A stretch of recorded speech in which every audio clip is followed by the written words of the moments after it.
નમસ્કાર દોસ્તો, તો આજના વિડીયોમાં આપણે ધોરણ 11 BA એટલે કે વાણિજ્ય વ્યવસ્થા વિષયની 18 જાન્યુઆરી 2024ના રોજ લેવાનારી 25 ગુણની એકમ કસોટીનું સંપૂર્ણ પેપર સોલ્યુશન જોવાના છીએ। માટે વિડીયો પૂરો જોજો, વિડીયોને લાઇક કરજો, તમારા બધા મિત્રો સાથે શેર કરજો। તો ચાલો શરૂ કરીએ આજનો વિડીયો। દોસ્તો, ધોરણ 11 BA એટલે કે વાણિજ્ય વ્યવસ્થા વિષયની 18 જાન્યુઆરી 2024ના રોજ લેવાનારી 25 ગુણની એકમ કસોટીનું સંપૂર્ણ પેપર સોલ્યુશન PDF ફોર્મેટમાં ડાઉનલોડ કરવા માટેની લિંક આ વિડીયોના ડિસ્ક્રિપ્શન આપેલી છે। તેના પર ક્લિક કરીને તમે સંપૂર્ણ પેપર સોલ્યુશનની PDF ને સૌથી પહેલા ડાઉનલોડ કરી શકો છો। અથવા તો દોસ્તો, સોલ્યુશનની PDF ડાઉનલોડ કરવા માટે તમારે ગૂગલ ઉપર સર્ચ કરવાનું છે www.mygkguru.in।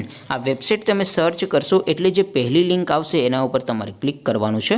જેવું ક્લિક કરશો એટલે સોલ્યુશન માટેની mygkguru.in આ વેબસાઇટ ઓપન થઈ જશે। વેબસાઇટ ઓપન થયા પછી તમે સ્ક્રોલ કરીને થોડાક નીચે જશો તો ત્યાં તમને એકમ કસોટીના સોલ્યુશન માટેના ધોરણ વાઇઝ લીલા રંગના બોક્સ જોવા મળશે। દોસ્તો, અહીંથી તમે કોઈ પણ ધોરણની બધા જ વિષયોની એકમ કસોટીના ક્વેશ્ચન પેપર અને તેના સંપૂર્ણ પેપર સોલ્યુશનની PDF ને સૌથી પહેલાં ડાઉનલોડ કરી શકો છો। જેમ કે દોસ્તો, અત્યારે હું ધોરણ 11 માટે STD 11 વાળા બોક્સ ઉપર ક્લિક કરીશ। જેવું ક્લિક કરશો એટલે નવું પેજ ઓપન થશે।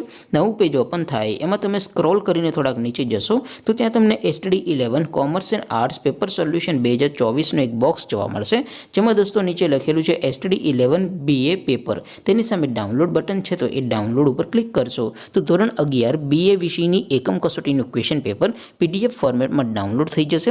તેની નીચે લખેલું છે STD 11 BS સોલ્યુશન, તેની સામે પણ ડાઉનલોડ બટન છે તો એ ડાઉનલોડ ઉપર ક્લિક કરશો તો ધોરણ 11 વાણિજ્ય વ્યવસ્થા વિષયની એકમ કસોટીનું સંપૂર્ણ પેપર સોલ્યુશન PDF ફોર્મેટમાં ડાઉનલોડ થઈ જશે। તો દોસ્તો, આવી રીતે તમે ધોરણ 11ના બધા વિષયોની એકમ કસોટીના ક્વેશ્ચન પેપર અને તેના સંપૂર્ણ પેપર સોલ્યુશનની PDF ને www.mygkguru.in આ વેબસાઇટ પરથી ડાઉનલોડ કરી શકો છો।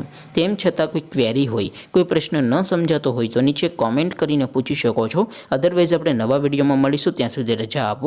આવજો દોસ્તો, જય હિન્દ, વંદે માતરમ।